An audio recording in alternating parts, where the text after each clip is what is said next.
Warning: due to the graphic content in this program, viewer discretion is advised. Madison Bergmann was supposed to be teaching lessons in the classroom. Instead, she was teaching something else entirely, something no child should ever have to learn. This is not about a one-time mistake. This is about a pattern of grooming that played out in real time, while parents, schools, and a community failed to act quickly enough. Bergmann was a teacher in Wisconsin, working at Rivercrest Elementary in Hudson. On paper, she looked like the young, energetic type schools love to hire. But behind that smiling teacher face was a secret relationship with an 11-year-old student. A relationship that blurred every boundary and eventually landed her in court. Investigators say Bergmann exchanged over 33,000 text messages with this child. Let that number sink in. 33,000. That is not a slip. That is not a moment of weakness. That is a double life happening right out in the open. The messages weren't about schoolwork. They were about feelings, about kissing, about contact no teacher should ever be having with a student. Police later found handwritten notes in her classroom. Whole folders dedicated to this child. That's not just disturbing, that's premeditated. It all started to unravel when the child's mother overheard a phone call. She grabbed the phone, saw the messages, and realized her gut had been right all along. The father took those messages straight to the school. Soon after, investigators were combing through Bergmann's classroom, pulling out the evidence she left behind like breadcrumbs. In court, prosecutors laid it out plain. The texts, the phone calls, the letters, the physical encounters.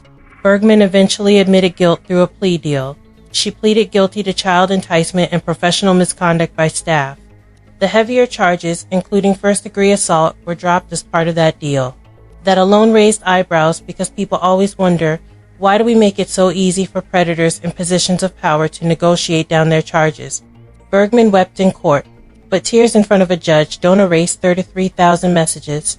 They don't erase the betrayal of trust, or the impact on a child who now has to spend years untangling what really happened to them. And here's the part that bothers me most. This wasn't hidden deep in some secret cave. This was happening in plain sight. Teachers saw Bergmann spending too much time with one student. Parents had been uneasy. The school had opportunities to step in, and yet here we are. Once again, a case where action only came after a parent kicked the door down with hard evidence in hand. What makes this even more infuriating is how the defense tried to frame it. They argued the messages didn't specifically request intercourse, as if that technicality somehow erases the fact that an adult teacher was building a secret relationship with a child.